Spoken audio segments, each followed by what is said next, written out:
Assalamualaikum warahmatullahi wabarakatuh. Selamat malam. Salam sejahtera untuk kita semua. Selamat malam juga untuk semua pembicara, panelis, dan seluruh partisipan pada malam hari ini. Selamat datang di seri Neurosurgery Webinar Class yang pada malam ini akan mengambil topik functional neurosurgery. Sekilas mungkin akan saya sampaikan bahwa functional neurosurgery adalah salah satu bidang di bidang bedah saraf yang memang relatif baru dan sebenarnya tidak banyak orang mendalami hal ini karena sangat unik ya. Jadi namanya saja adalah fungsional ya. Jadi mengembalikan fungsi saraf. Kalau biasanya yang lain itu ada bagian yang rusak, kadang-kadang functional neurosurgery itu malah berkecimpung atau melakukan tindakan di bagian-bagian otak yang normal, sehingga sulit gitu ya. Malah kita kadang-kadang mematikan hal yang normal supaya fungsinya baik gitu. Jadi cukup menarik memang malam ini. Jadi ada 3 pembicara. Untuk membersihkan waktu, mungkin Anda sudah tahu bahwa pembicara pertama adalah Dr. Ahmad Fahmi, spesialis bedah saraf, yang akan membicarakan tentang movement disorder atau kelainan gerak ya yang sering kita kita dengar tentang Parkinson, tremor, dan dystonia. Secara singkat mungkin kami persilakan Dr. Fahmi untuk segera memulai. Silakan Dr. Fahmi. Ya, terima kasih. Assalamualaikum warahmatullahi wabarakatuh. Terima kasih Dr. Asra. Beliau termasuk guru saya juga. Dr. Agus Turcan yang sudah hadir, Dr. David, terima kasih. Dr. Agus Aulia, Dr. Madingras, Dr. Heri, dan Dr. Radian, Dr. Nur Setiawan, terima kasih kehadirannya semua. Ini malam 29 Ramadan ya. Semoga ini juga merupakan bagian dari ibadah kita, yaitu menuntut ilmu juga. Ya, jadi pokok bahasan kita kali ini yaitu tentang ini ya, tentang Parkinson, tremor, dan dystonia ya. Jadi di sini ada hadir di tengah kita juga ada Dr. Made Inggas dan Dr. Agus Aulia yang juga mengerjakan ini ya, mengerjakan di bidang movement disorder. Seperti tadi yang dibilang oleh Dr. Asra bahwa movement disorder itu gangguan ini ya, gangguan pergerakan. Kalau biasanya pasien dengan tumor ada sesuatu di otaknya itu diambil. Tapi kalau sekarang kadang-kadang kita melihat tidak ada sesuatu di MRI-nya, tapi kita melakukan sesuatu pada MRI tersebut. Kalau kita mau bahas semuanya ya tentang Parkinson, tremor sama movement tremor dan dystonia ini, maka mungkin waktunya bisa berjam-jam. Maka dari itu yang bisa kita lakukan saat ini adalah overview tentang Parkinson, tremor, dan dystonia. Tujuannya saat ini adalah peserta yang pertama harapannya dapat mengetahui overview tentang diagnosa Parkinson, terus kedua peserta dapat membedakan antara Parkinson, tremor, dan dystonia, lalu peserta mengetahui overview tindakan operatif apa saja pada Parkinson, tremor, dan dystonia. Lalu peserta mengetahui overview tindakan operatif pada tadi yang non-operatif, kalau sekarang yang operatif pada Parkinson, tremor, dan dystonia. Apa itu Parkinson? Parkinson merupakan suatu penyakit degeneratif sistem saraf yang menyebabkan adanya gangguan progresif yang disebabkan oleh kerusakan sel. Jadi ada kerusakan sel saraf di substansia nigra namanya di sini ya, di substansia nigra. Nah, kalau ini non Parkinson. Non Parkinson ini substansia nigranya bagus. Tapi kalau pada Parkinson, nah ini substansia nigranya berkurang sehingga produksi dari dopamin yang itu berfungsi untuk menstabilkan gerakan itu bisa terganggu.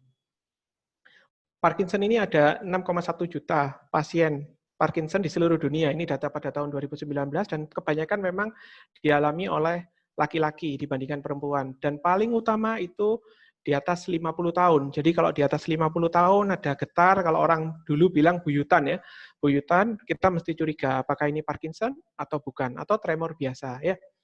Penyebab dari Parkinson sampai saat ini belum ditemukan. Apakah itu dari genetika? Ya, ada banyak hal di genetika itu bisa menyebabkan Parkinson.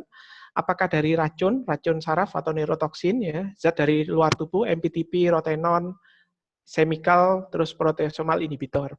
Ataukah karena memang itu suatu penuaan? Nah, itu masih tanda tanya. Sampai saat ini para ahli masih meneliti apakah penyebab Parkinson. Sehingga menyebabkan obat yang perlu diberikan itu kita belum tahu bagaimana menyembuhkan Parkinson. Tapi nanti kita bisa lihat apa yang bisa kita lakukan untuk pasien-pasien untuk Parkinson. Apakah karena cedera ya? Nah, ini kalau kita lihat secara molekuler, kita lihat di sini kalau kondisi sehat, ini dopaminnya banyak. Terus selanjutnya kalau kondisi Parkinson, dopaminnya sedikit ya, sehingga gangguan pergerakan terjadi pada pasien-pasien dengan Parkinson.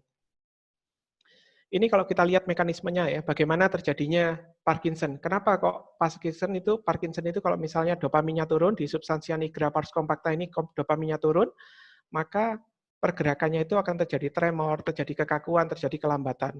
Ya, karena dopamin turun, maka respon terhadap dopamin, terhadap putamen di sini akan menurun juga. Ada yang namanya reseptor D1, ada yang namanya reseptor D2.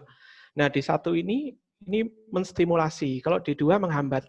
Nah, karena turun dopaminnya, maka terjadi ketidakseimbangan di sini ya, antara yang asetilkolin, ada asetilkolin di sini yang dia berfungsi ini ya, berkebalikan dengan dopamin. Kalau dopamin itu dia merangsang, kalau asetilkolin maka dia menghambat. Begitu juga pada D2. Kalau pada D2 ini dopamin menghambat sedangkan asetilkolin menstimulasi. Karena adanya terjadi ketidakseimbangan antara dopamin dan asetilkolin, maka terjadilah gerakan tremor itu tadi. Ya. Akibat psikososioekonomik juga sangat banyak sekali dari Parkinson ya. Kita bayangkan orang yang Parkinson, tremor, kaku, dan lambat, akhirnya tidak mampu untuk beraktivitas. Tidak mampu untuk beraktivitas secara mandiri, perlu bantuan, dan menimbulkan kesulitan ya, berjalan, berinteraksi sosial, terus menunjukkan emosi yang tidak stabil, stres. Jadi orang Parkinson itu gampang sensitif. Ada sesuatu sedikit aja sensitif beliau. Terus ada gangguan hubungan dalam keluarga, kegiatan rekreasi, dan lainnya. Jadi terganggu semua. Dan yang lainnya adalah mengganggu aktivitas ekonomi. Dan juga masalah di Parkinson ini kita lihat bahwa biaya pengobatannya itu tidak murah. Ya. Kita lihat obat-obat Parkinson itu sangat mahal sekali. Ini teman-teman dari neurologi, tak rasa yang ngerti ya tentang obat-obatan. Itu bahwa obat-obat Parkinson sangat mahal sekali, bisa sampai 3 jutaan per bulan. Gitu ya. Ini ya, kita lihat bagaimana salah satu ini ya, kita mesti mengenal ya, Muhammad Ali. Beliau bilang, I am the greatest ya. Jadi kita lihat bagaimana aktifnya beliau pada waktu di medan tinju ya, di ring ya. Sangat aktif sekali, gerakannya aktif ya, maka dijuluki float like a butterfly, sting like a bee. Ya. Tapi kita lihat pada waktu beliau terkena Parkinson, meskipun ini ya kelihatannya ada tremor ya, kekakuan, kelambatan ya. Kita lihat di sini ada kelambatan di tangan, kekakuan, tapi beliau tetap semangat. Ya. Dan beliau bilang Parkinson bukan perjuangan yang paling besar. Dia tidak melukai, tapi beliau I'm being tested to see if I'll keep praying ya. To see if I'll keep my faith ya. Jadi semangat. Jadi yang perlu kita sampaikan ke orang Parkinson selalu dengan semangat. Standar diagnosis Parkinson saat ini masih hanya dengan gejala klinis, belum ada data biomarker laboratorium yang sudah diakui ya untuk mendeteksi Parkinson. Terus belum ada pemeriksaan radiologis yang sudah diakui untuk menegakkan diagnosis Parkinson juga. Ada beberapa MRI ya, itu bisa melihat hilangnya swallowtail sign ini teman-teman dari radiologi, atau bahkan dengan aktivitas glukosa di PET scan ya di area basal ganglia. Cuma ini belum jadi standar juga, ya tapi bisa membantu. Gejala klinis apa saja yang bisa kita lihat pada pasien Parkinson? 1, tremor ya, tremor. Jadi getar, tangannya getar terus, terutama jika kondisi diam. 2, rigid, kekakuan pada otot seperti pada lengan, bahu, atau leher. 3, akinesia atau lambat, hilangnya secara bertahap gerakan spontan. Jadi semua hal yang dilakukan dalam kondisi lambat.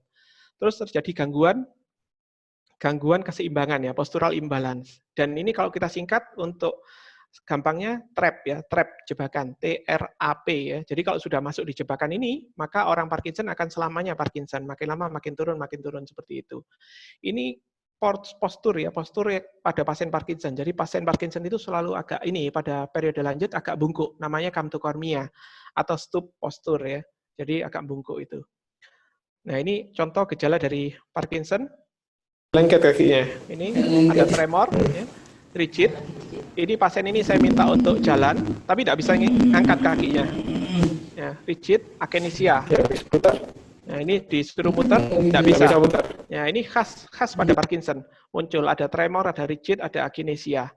Nah, ini gejala yang paling sering dikeluhkan pasien Parkinson ini, tremor ya. Jadi getar. Untuk makan aja sulit, bisa kececer-cecer kemana-mana. Inilah yang menyebabkan gangguan kualitas hidup dari pasien Parkinson ya. Bahkan ada beberapa pasien itu, bahkan dok sudah saya mau ini aja, mau bunuh diri aja karena sudah tidak kuat lagi dengan Parkinson ini. Bahkan seperti itu. Ya. Nah, gejala lainnya selain gejala tadi ada telapak kaki terasa lengket di lantai, gerak refleks berkurang, lambat merespon pembicaraan orang, air liur bertambah, suara menghilang, ya. Tulisan makin lama makin kecil dan sulit dibaca. Terus kesulitan tanda tangan, biasanya tidak diakui oleh bank. Indera pembawanya berkurang, gangguan irama tidur, hilangnya ekspresi wajah. Jadi seperti orang pakai ini ya, seperti orang pakai masker gitu seperti itu. Terus ada gangguan buang air besar, 4-5 hari sekali baru buang air besar. Sulit memulai jalan. Jadi seakan-akan kakinya lengket di lantai. Hati-hati kalau misalnya ada orang yang mau jalan, gangguan kakinya itu seakan-akan seperti lengket di lantai, itu mungkin merupakan salah satu bagian dari penyakit Parkinson.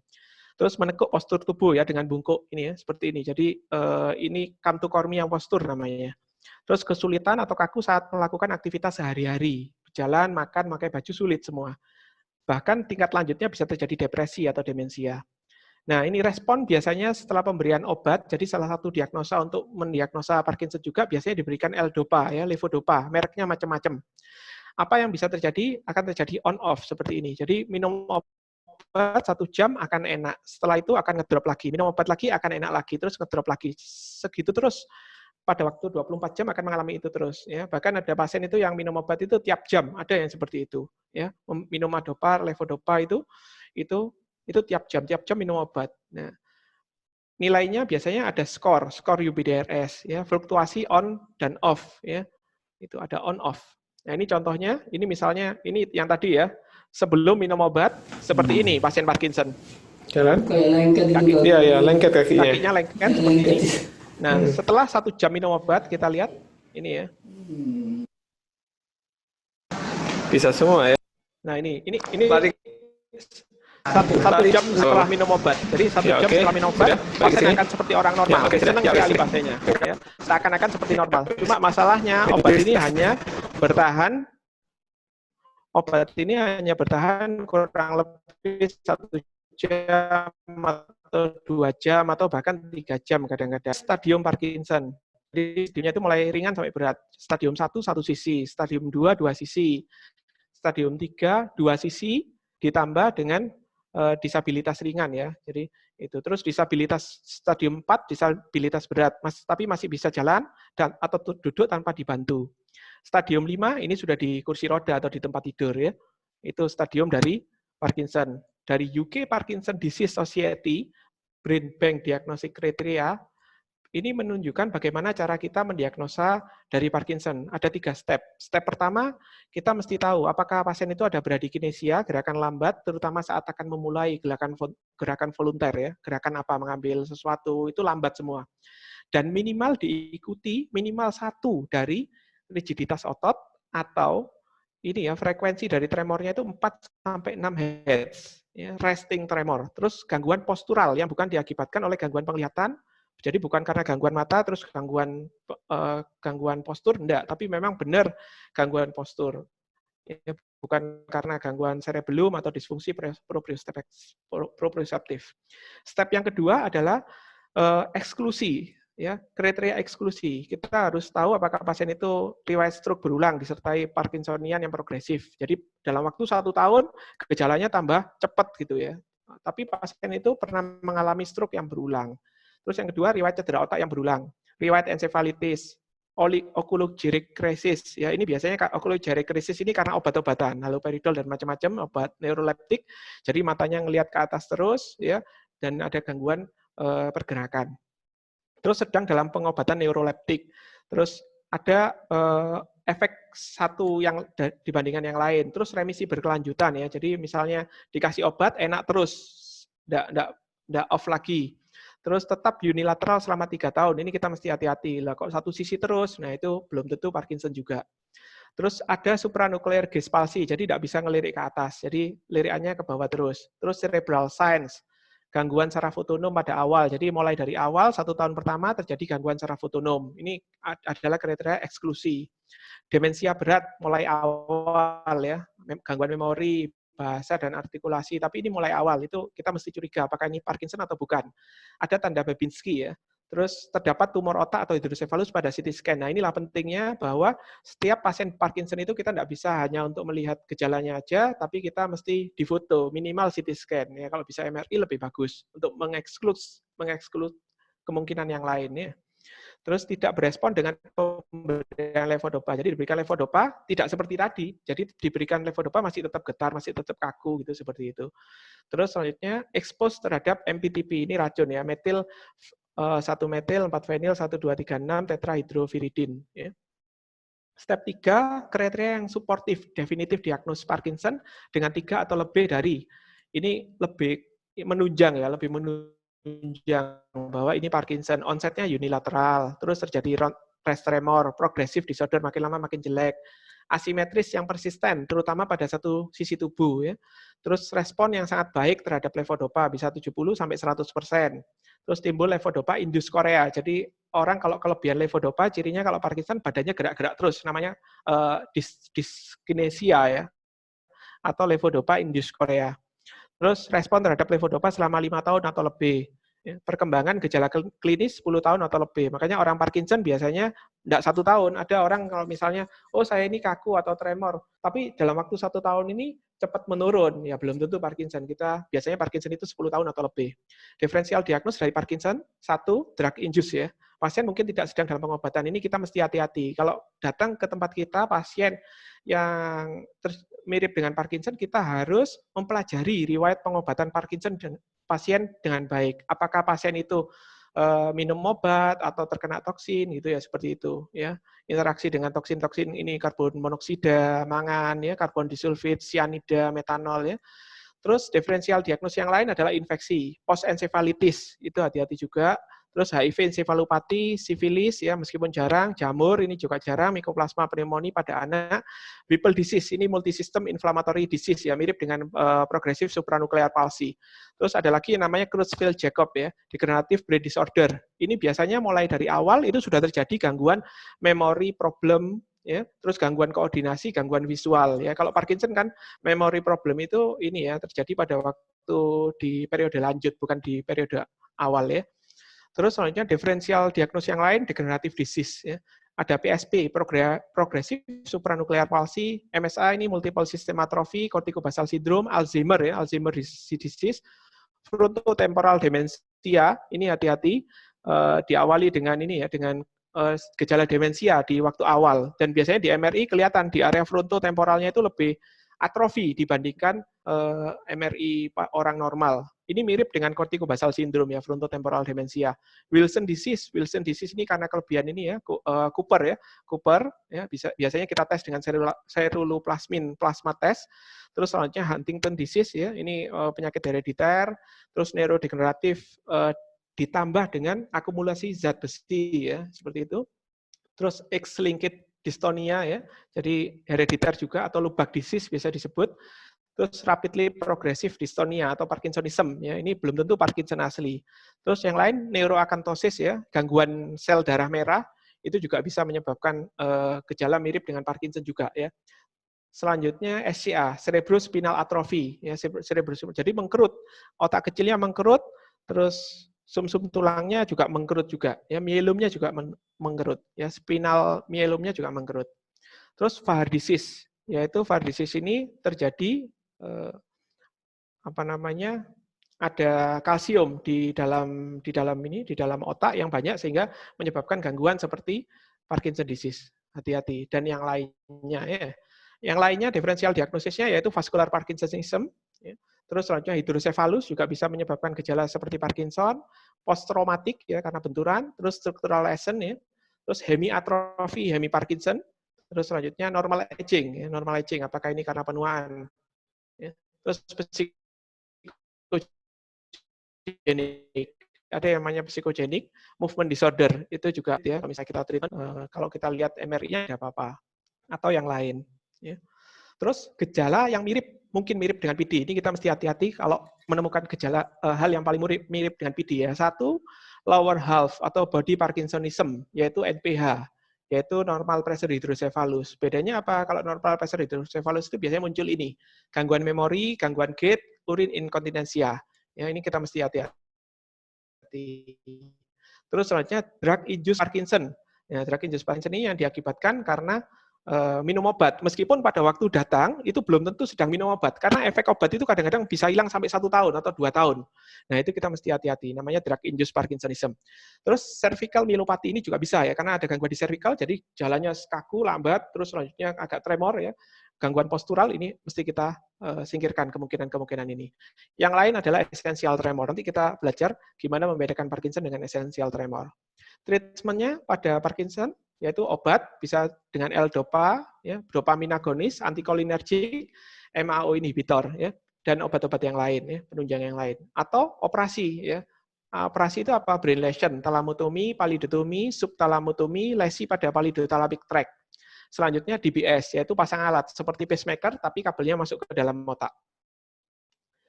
Nah, kita kalau tadi tahu tentang tremor, ya, tadi essential tremor. Nah, kalau tremor ini bentuk paling banyak ya pada movement disorder dewasa. Ya, dibandingkan Parkinson ini tremor bentuk paling banyak ya.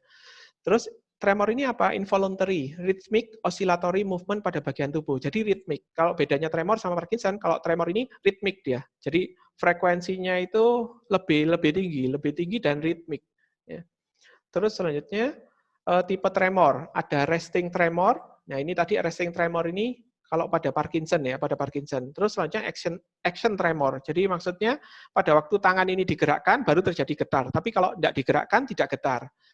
Action ini ada beberapa, ada kinetik, terus selanjutnya ada postural. Jadi pada postur tertentu dia tremor, tapi pada postur yang lain tidak tremor. Ada task or specific tremor ya. Itu ada kalau misalnya nulis tremor, kalau tidak nulis tidak tremor. Itu ada action tremor yang task spesifik dari tremor tadi. Terus selanjutnya tremor yang tipenya isometrik. Penting untuk mendiagnosa dengan benar ya, itu kita harus mengetahui anamnesa. Sekali lagi anamnesa sangat penting ya.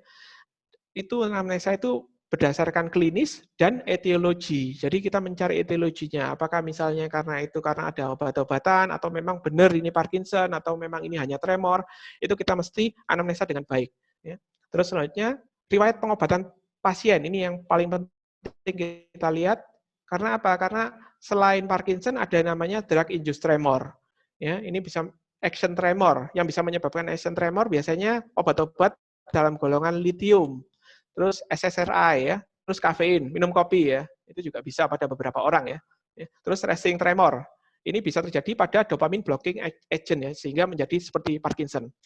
Ini biasanya pada pasien-pasien dengan minum obat antipsikotik atau antiemetik, seperti contoh metoclopramid. Pemeriksaan fisik yang penting, sehingga kita bisa mendiagnosa ya, itu satu, yaitu timbulnya tremor. Kita mesti tahu apakah ini timbulnya pada waktu tangannya diam, atau pada waktu bergerak, atau aktivitas tertentu yang lucu. Frekuensinya kurang lebih berapa hertz ya. Terus selanjutnya amplitudonya, amplitudo itu tingginya. Kalau tremornya kecil itu belum tentu Parkinson. Terus selanjutnya lokasinya di mana? Apakah di kepala, ataukah di tangan, ataukah di kaki, ataukah di tubuh gitu ya. Itu kemungkinan arahnya berbeda.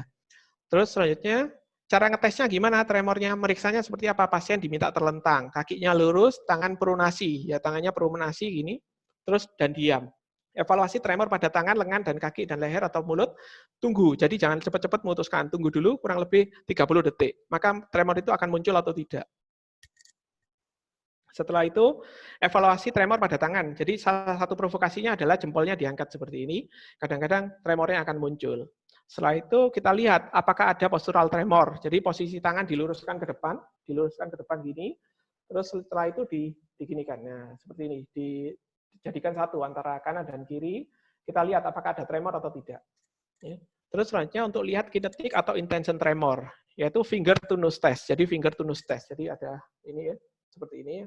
Jadi pemeriksa ini tangan pemeriksa, ini tangannya pasien. Jadi lihat sini dipindah gini seperti itu. Apakah ada tremor? Pada tremor itu akan muncul tremor sebelum mendekati target. Jadi pada waktu menggerakkan ini akan tremor ini seperti ini. Jadi nggak pas seperti itu. Itu namanya intense tremor atau kinetic tremor. Sedangkan ciri dari essential tremor ya, ini merupakan action tremor. Jadi bukan resting tremor seperti pada Parkinson. Timbul pada pergerakan dan postur. Frekuensinya menurun pada posisi tidur. Frekuensinya, kalau Parkinson tadi 4-6 Hz, sekarang 4-10 Hz. Maksudnya apa? Tremornya lebih cepat dibandingkan Parkinson. Kalau Parkinson, tremornya itu lambat. Jadi makanya orang nyebut itu, Parkinson itu seperti pill rolling. Jadi seperti menggulung pil gitu ya, seperti itu. Pada umumnya kedua tangan. Dapat terjadi pada kepala dan suara. Tidak terdapat gangguan neurologis lainnya. Ini tips pemeriksaannya ya. Cara membedakan salah satunya adalah dengan tulisan tangan ya. Ini contoh ini ya, contoh seperti ini. Nah, ini seperti ini dia sulit menulis. Nah, ini terus coba nulis balik papan. Ini buat lingkaran juga sulit. Ini namanya Archimedes spiral sulit drawing. Ya? Jadi coba sulit buat lingkaran. Terus menuang air dari gelas ke gelas. Bisa ya. Tidak didapatkan kelambatan, kekakuan, ataksia, atau distonia. Ini pada tremor.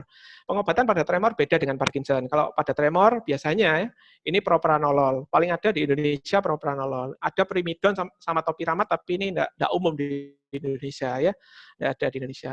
Terus yang lain adalah distonia. Kontraksi otot yang tidak terkendali. Ini karena ototnya kontraksi, maka narik tubuhnya sehingga gerakan yang tak terkendali bisa terjadi. Nanti saya contohkan videonya ya. Pembagian distonia ini ada beberapa vokal ya. Vokal itu blepharospasm. Nanti ini tidak ada videonya karena terkait ini ya, etik karena mesti lihat mukanya ya. Jadi kalau blepharospasm itu matanya nutup gini. Jadi nutup terus tidak bisa dibuka. Itu namanya blepharospasm. Ya, ada yang namanya Meigs syndrome. Ini segmental. Segmental ini blepharospasm disertai dengan oromandibular dystonia. Jadi yang narik bukan hanya matanya tapi gerakannya mulutnya itu gerak juga gitu seperti itu. Itu namanya Meigs syndrome. Yang lain ada cervical dystonia ya, tentu teman-teman mengenal namanya torticollis yaitu cervicu. Terus terjadi spasmodic dysphonia. Jadi gangguan spasmodik pada gangguan suara. Yang lain generalized, ini biasanya dystonia musculorum deformans. Jadi punggungnya itu narik ke belakang. Orangnya narik ke belakang, jadi tidak bisa berdiri sama sekali.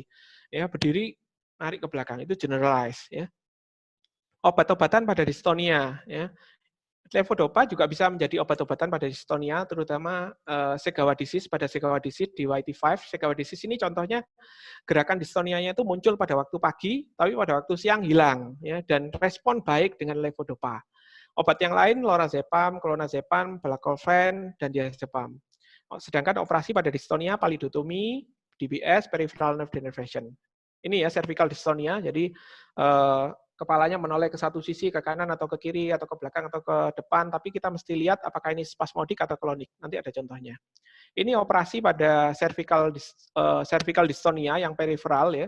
Ini Taira prosedur ya. Jadi kita memotong saraf yang masuk ke otot yang tidak normal. Jadi tidak sampai ke saraf sumsum, enggak, tapi ke saraf yang ke otot yang tidak normal, yaitu yang terlalu hiperaktif itu dipotong satu-satu gitu. Ya.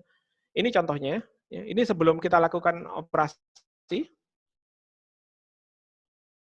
Nah, ini kita lihat kepalanya menoleh ke kanan, ya, menoleh ke kanan. Pindah. Nah, ini terus. Jadi menoleh ke kanan terus. Jadi kalau pakai jalan, kepalanya menoleh ke kanan terus. Akhirnya kita lakukan peripheral nerve denervation yang tadi gambarnya itu ya. Nah, ini dengan dilakukan peripheral nerve denervation, hasilnya bagus sekali ya.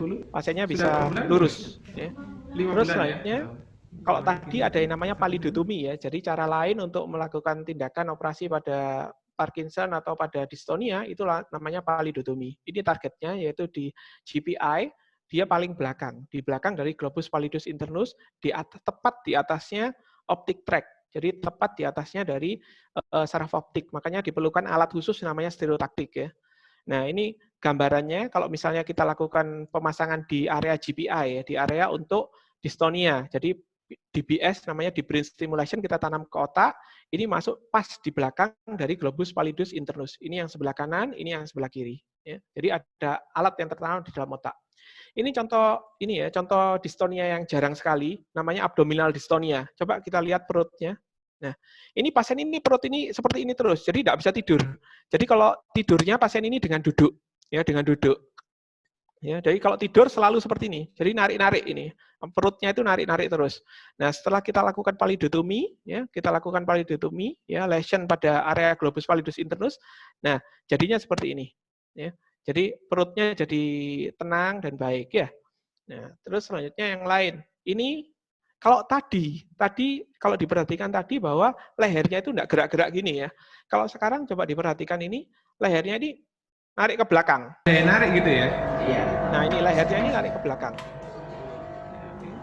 Pasiennya ini kalau dipegang jadi bagus. Ya, kalau tidak dipegang, dia akan narik-narik ke belakang gini. Narik-narik, jadi ada gerakan.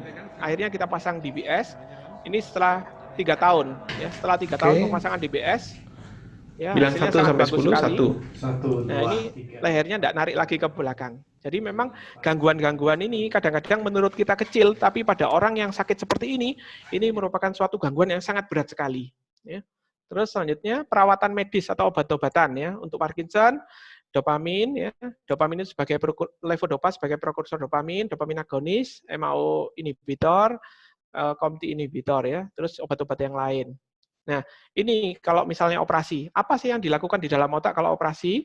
Nah, ini seperti ini. Jadi kita memasukkan alat ke dalam otak kurang lebih 1 mm, terus selanjutnya dilakukan stimulasi. Jadi stimulasi. Pada waktu distimulasi dilihat ini ya. Jadi pasiennya itu awake sadar penuh. Jadi dengan operasi otak dengan bios lokal ya. Jadi murni bios lokal pada pasien-pasien ini.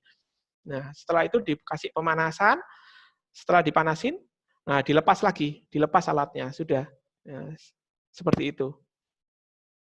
Nah, akurasi dan presisi sangat penting pada operasi seperti ini. Jadi jangan dibayangkan kalau operasi pada Parkinson buka lebar tapi bukanya kecil, ya kurang lebih 1,4 cm seperti ini. Ya. Terus selanjutnya tujuannya adalah improve quality of life, not always make 100% normal life. Ini contohnya pada saat operasi ya. Ya, ini pada saat operasi kita lihat tremor. Setelah itu kita masukkan alat yang tadi 1 mili ukurannya. Nah, tremornya berkurang ya, berkurang. Ya. Ini kalau di MRI orang ini tidak kelihatan apa-apa, ya, tidak kelihatan apa-apa. Ya, bagus otaknya. Nah, tapi ada gangguan. Nah, ini pasien dites pada saat operasi disuruh main apa yang dia mengalami gangguan, gitu ya.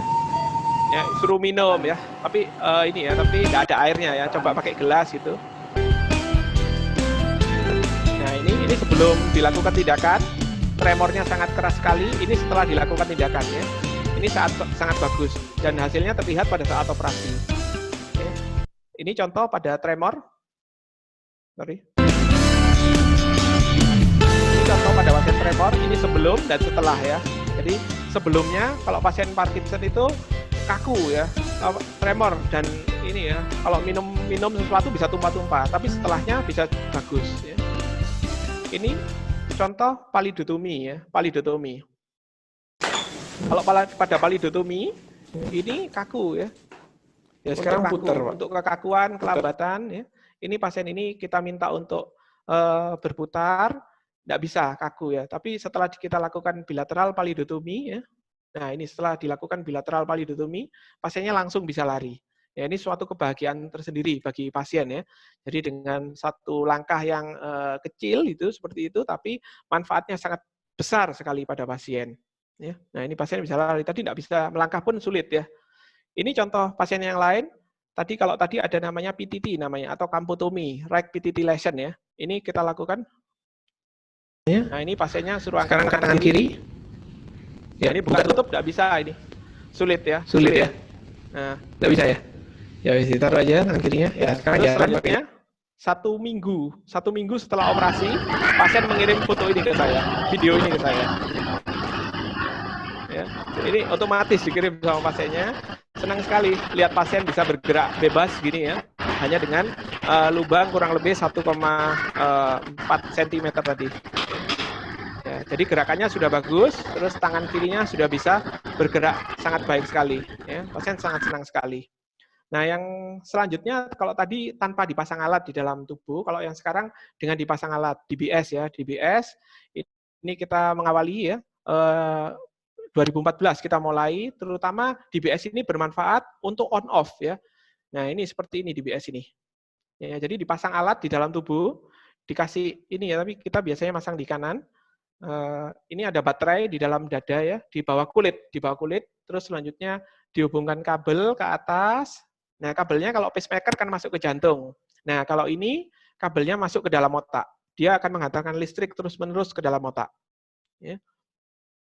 Nah, ini DBS. Kalau tadi targetnya adalah di globus pallidus internus, kalau DBS ini pada umumnya biasanya pada di area untuk Parkinson ya. Untuk Parkinson biasanya pada umumnya di area STN, subthalamic nucleus. Ini alat yang dipasang dalam kepala. Nah, ini kalau kita X-ray jadinya seperti ini. Kalau X-ray, nah ini kelihatan baterainya, terus ini kabelnya sampai ke atas masuk ke dalam otak. Nah, tapi ini di bawah kulit ya, di bawah kulit. Jadi tidak di luar kulit, jadi tidak kelihatan kabelnya di luar. Ya. Ini contoh yang lain ya. Ini sebelum dilakukan tindakan operasi. Ya. Ini saat ini ya sering kontrolnya ke Dokter Inggas, mungkin nanti bisa ini ya gimana ini ya pasien ini posisinya di tempatnya ini ya di Jakarta. Nah ini pasien ini, nah ini kita lakukan tindakan pada waktu sebelum tindakan operatif. Ya ini jalannya lebih sulit ya, jalannya lambat. Nah ini lambat ya, tangannya tidak mengayun, ini salah satu contoh Parkinson. Beliau ini meskipun kondisi sakit seperti ini masih sempat membuat buku ya. Nanti kalau cari di toko buku ada namanya buku The Impossible Possible ya. Itu buku orang ini yang buat. Ya. Nah ini setelah dilakukan tindakan, tangannya sangat mengayun ya, bagus sekali. Ya. Sangat baik sekali ya kondisinya. Ini dipasang DBS. Tidak kelihatan kabelnya, tidak kelihatan. Ya. Kapan perlu dilakukan operasi? Ada yang namanya golden period. Ya, di sini golden period-nya. Ya. Tidak boleh terlalu awal atau terlalu lambat. Ya. Nah, kalau ada pertanyaan, kapan pasien itu bisa yang paling bagus dilakukan operasi jika ini ya, beda antara on dan off ini lebih dari 30%. Ya. Jadi minum obat kondisinya enak, tapi 1 jam akan ngedrop lagi. Tapi gitu terus selama sehari. Ini good candidate for surgery. Ada pasien minum obat tapi efeknya tidak terlalu bagus. Nah, ini not very good candidate to surgery. Jadi operasi itu tidak langsung operasi aja, tapi kita mesti tentukan mana yang baik untuk operasi, mana yang tidak. Ya, neurologi outcome-nya tentu baik ya untuk pasien-pasien kalau kita milihnya tepat dan melakukan tindakan dengan tepat ya, membaik motoriknya dan diskinesianya akan membaik juga. Ini contoh ya, contoh pasien Parkinson. Coba kaki kiai. Contoh pasien Parkinson sebelum operasi tidak bisa gerak sama sekali seperti patung ya. Nggak bisa gerak ya, nggak bisa gerak. Jadi gerakkan kepalanya aja harus dibantu. Jadi harus dibantu gitu, harus dibantu. Nah, setelah dilakukan tindakan operasi DBS ya, ini setelah dilakukan tindakan operasi DBS. Oke, terus ini. Ya, betul. Terus. Ya, ini pasiennya bisa jalan dengan baik sepanjang hari, ya sepanjang hari. Sepanjang hari, pasiennya juga bisa berlari ya, berlari. Oke, putar balik sini. Ya. Jadi gerakannya jadi bebas dengan DBS ini gerakannya jadi bebas sekali. Ya. Nah, ini. Ya. Ini evaluasi pasien saat operasi. Jadi apa yang bisa terganggu pada pasien itu kita bawa ke ruang operasi, kita suruh main pasiennya, main gitar ya. Main gitar gitu ya, seperti itu. Ini main seruling. Kita evaluasi. Jadi operasi otak saat kondisinya sadar ya, dievaluasi. Ya, ini contoh yang pasien tadi main gitar tadi. Better ya. Ya. Jadi pasiennya disuruh main gitar. Gimana kondisinya ya? Kalau kondisinya bagus ya, suaranya sudah bagus, oke, bagus berarti. Kalau main piano, pianonya dibawa ke ruang operasi ya. Yang sulit kalau main sepeda, sulit naik sepedanya mau dibawa ke ruang operasi bagaimana? Ya, jadi evaluasi pada saat operasi. Nah, ini sejarahnya. Jadi dulu sebetulnya operasi itu sudah dilakukan pada Parkinson sudah dilakukan sejak lama ya.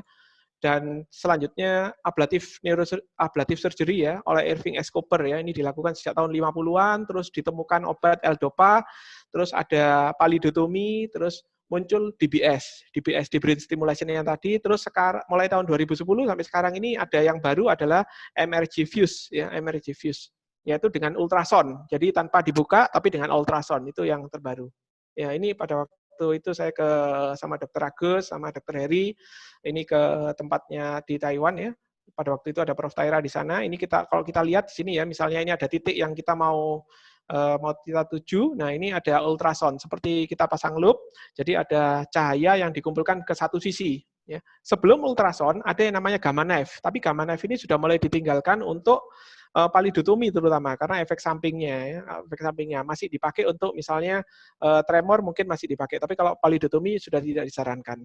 Tapi kalau ini MRG Fuse ini sesuatu yang baru. Ya. Oke. Ya, mungkin itu sekilas overview Dr. Asra yang bisa saya sampaikan. Semoga dengan ini bisa mengetahui paling enggak apa itu Parkinson, terus apa itu tremor, apa itu dystonia. Ya, tentunya memang ada yang jauh lebih detail lagi karena kalau detail ini waktunya nanti tidak cukup ya. Jadi ini overview dulu sehingga kita bisa paling enggak bisa membedakan. Oh, ini Parkinson, oh ini tremor, oh ini dystonia, minimal seperti itu. Ya, mungkin itu Dr. Asra. Terima kasih. Assalamualaikum warahmatullahi wabarakatuh. Waalaikumsalam warahmatullahi wabarakatuh. Terima kasih Dr. Fahmi ya. Presentasinya cukup lengkap ya, cukup memberikan banyak pengetahuan baru bagi kita semua. Ya, kita ada waktu 10 menit, tapi sebelumnya ini ada kuis sepertinya ya. Mungkin dari host bisa menampilkan yang harus dijawab oleh partisipan. Silakan. Dari hasil presentasi dari Dr. Fahmi. Baik, terima kasih banyak kepada Dr. Fahmi atas materi yang sangat menarik. Setelah ini kita mau bermain kuis terlebih dahulu. Kepada para hadirin bisa mengikuti kuis tersebut. Baik, di bawah ini ada 3 pertanyaan. Yang pertama, di bawah ini yang bukan termasuk ciri khas Parkinson. A. Resting tremor. B. Bradykinesia. C. Rigidity. Dan D. Intention tremor. Pertanyaan kedua, di bawah ini merupakan ciri khas pada essential tremor. Apakah A. Dimulai pada satu sisi. B.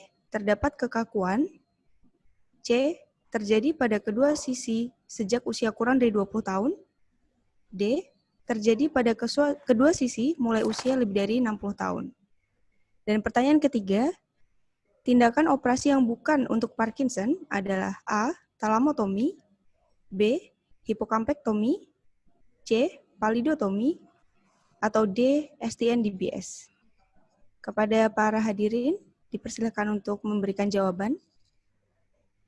Kita tunggu sekitar 1 menit.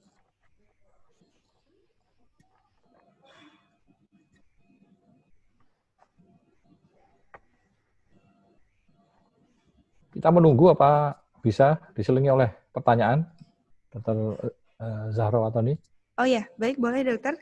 Masuk ke pertanyaan terlebih dahulu, nanti di akhir nanti sesi. Saya bicarakan. Ya. Oke, baik dokter. Oke.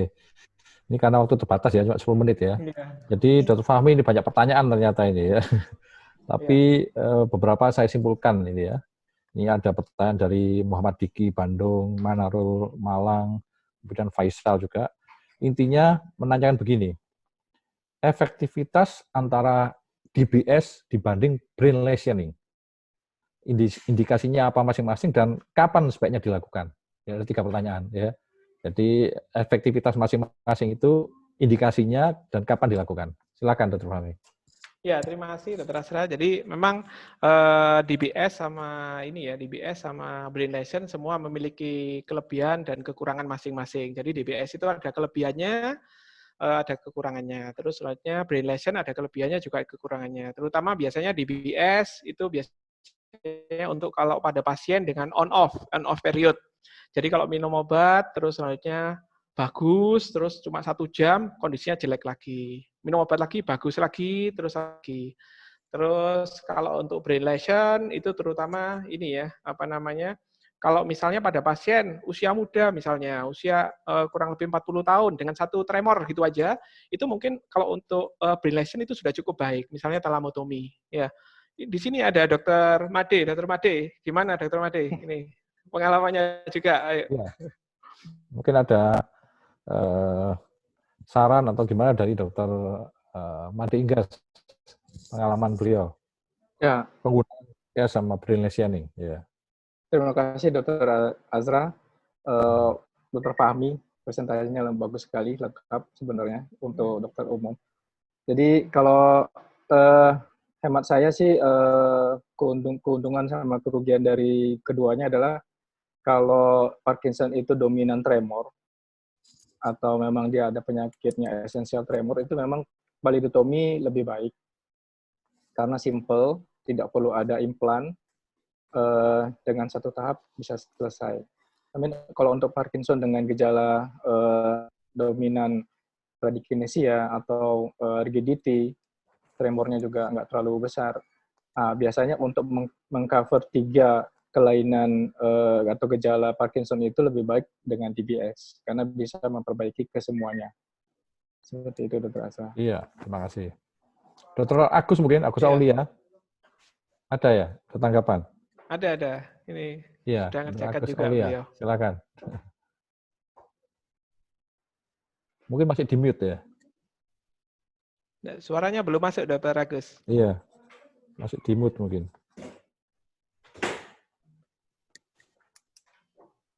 Mungkin belum masuk ya.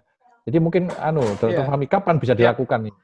Jadi memang ada periode ini ya, periode too early namanya, terlalu awal. Misalnya pasien itu masih baru 1 tahun kena tremor, atau misalnya baru 1 tahun kena kekakuan ya, masih baru dikasih minum obat. Saya rasa itu terlalu awal untuk dilakukan tindakan operasi, Dr. Asra. Jadi biasanya kita coba dengan obat dulu. Makanya ini pada penanganan Parkinson ini, saya rasa di tempat kita, tempatnya Dr. Made, terus tempatnya Dr. Agus Aulia ya. Jadi ini ada lagi di Dr. Tohar juga. Jadi itu apa namanya? Biasanya kita tidak sendiri bedah saraf ini. Jadi memang ada dokter neurologi ya, Dr. Saraf. Dia yang memberikan obat dulu kadang-kadang. Kalau memang obatnya masih bagus, masih dengan obat masih oke, dia masih bisa mengcover 1 hari 24 jam penuh, itu belum perlu untuk dilakukan tindakan operasi. Tapi kalau memang sudah terjadi efek samping dari obat, karena obat itu minum panjang kan ini Dok, bisa menyebabkan gangguan ya, misalnya diskinesia atau mungkin pasien itu gangguan lambung atau yang lain ya.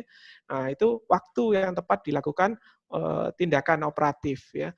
Terus yang lain kapan ada yang namanya too late, terlambat juga. Jadi kalau pasien Parkinson ini kalau tidak segera dioperasi, dia tidak mendapatkan manfaat dari operasi itu karena too late, terlambat. Salah satu parameternya misalnya usia ada beberapa parameter itu usia, kalau lebih dari 80 tahun kita tidak sarankan untuk suatu tindakan operatif. Meskipun sekarang muncul jurnal-jurnal terbaru yang itu mulai mengerjakan usia-usia yang lebih sepuh. Nah, terus yang lain, tulit itu kapan? Kalau pasien itu sudah masuk ke grade 4 atau grade 5 ya, bahkan grade 5 itu sudah tidak disarankan untuk dilakukan operatif. Dan yang paling penting adalah pemilihan pasien. Jadi kita kalau misalnya melakukan tindakan operatif pada pasien yang tidak pas, maka hasilnya juga tidak akan optimal. Dengan pemilihan pasien yang bagus, ya, dengan kita tahu bahwa itu benar-benar Parkinson, bukan pseudo Parkinson ya. Misalnya seperti tadi PSP atau hidrosefalus, normal pressure hidrosefalus atau vaskuler Parkinson, maka hasilnya tidak akan memuaskan, tidak seperti apa yang diharapkan. Jadi itu waktu yang paling tepat adalah waktu pada saat berespon dengan obat levodopa, ya. Gitu. Mungkin itu Dr. Asra itu ya. Terima kasih. Dan ini ada pertanyaan menarik juga nih. Apakah tindakan-tindakan ini di cover BPJS, Dr. Fahmi?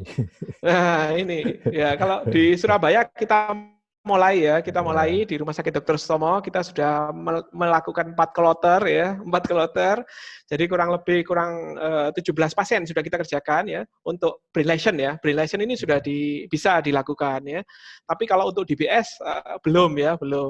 Ini BPJS belum. Di tempatnya Dr. Agus sudah masuk, Dr. Agus Aulia. Gimana pengalamannya brain lesioning? Dr. Agus? Suaranya. Ya, mungkin belum keluar ya. Ada masalah koneksi mungkin ya. Ya, di RSPAD kalau di Jakarta juga sudah mulai mengerjakan beliau ini Dr. Agus ya untuk talamotomi, palidotomi gitu ya, seperti itu. Jadi sampai saat ini seperti itu ya. Jadi untuk brain lesion kita sudah mulai mengerjakan ya di Sutomo untuk yang BPJS ya. Kalau yang umum sudah lama mengerjakannya ya.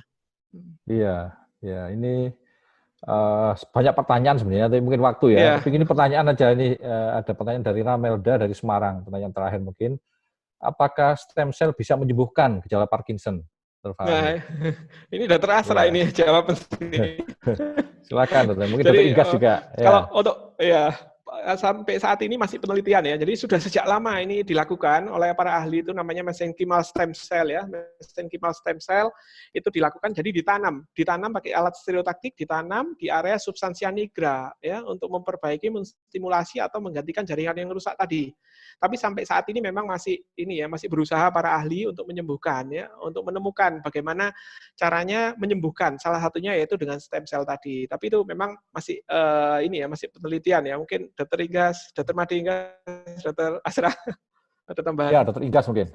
Ya, saya sependapat dengan Dr. Fahmi. Jadi memang sampai sekarang masih on trial, belum ada yang membuktikan bahwa itu berhasil dengan baik, dengan statistik yang signifikan. Jadi ada caranya seperti tadi Dr. Fahmi bilang, ada stereotaktik dengan lead DBS plus stem cell. Ada yang seperti itu di daerah Kanada, di Amerika Utara. Tapi sampai sekarang, sampai pertemuan terakhir di MDS maupun Disorder Society di Hong Kong belum ada suatu penelitian signifikan hasilnya dengan stem cell pada Parkinson. Oke, ya terima kasih ya. Tapi untuk penanya yang lain ya mohon maaf karena waktu ya, bisa dijawab nanti oleh Dr. Fahmi ya. Mungkin sekarang hasil Q&A-nya Dr. Zahro gimana? Silakan. Ya, Jadi baik Pak dokter. Terima kasih. Kita akan sampaikan berikut hasil polling berdasarkan kira-kira 80% jawaban dari partisipan, dokter. Untuk pertanyaan pertama, yang bukan termasuk ciri khas Parkinson, sekitar 82% menjawab intention tremor, dokter. Ya, betul ini. Betul. Jadi yang bukan termasuk ciri khas Parkinson, intention tremor ya. Terus? Oke. Baik, dokter. Untuk pertanyaan kedua, yang merupakan ciri khas pada essential tremor adalah yang C. Sebanyak 32% hadirin menjawab terjadi pada kedua sisi sejak usia kurang dari 20 tahun. Ya, jadi memang kalau untuk essential tremor, ini biasanya masih muda ya. Mulai dari muda itu muncul tremornya dan semuanya terjadi pada kedua sisi. Ya.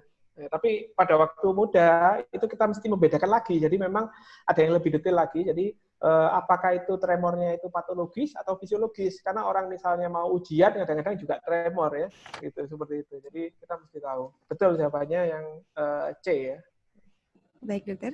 Untuk pertanyaan ketiga, tindakan operasi yang bukan untuk Parkinson, sebanyak 66% responden menjawab hipokampektomi. Ya, ini betul juga ya. Jadi memang hipokampektomi ini nanti Dr. Heri ini ya, ahlinya epilepsi ya. Itu ini ya. Jadi untuk yang Parkinson itu talamotomi, terus selanjutnya palidotomi atau STN-DBS ya. Baik dokter, terima kasih banyak atas tanggapannya. Saya kembalikan kepada Dr. Asra. Ya, terima kasih Dr. Fahmi ya. Mungkin nanti kalau ada waktu di akhir sesi mungkin ada pertanyaan atau jawaban yang bisa kita diskusikan lagi. Terima kasih Dr. Igas juga ya, banyak memberikan masukan tadi. Terima kasih, Dok.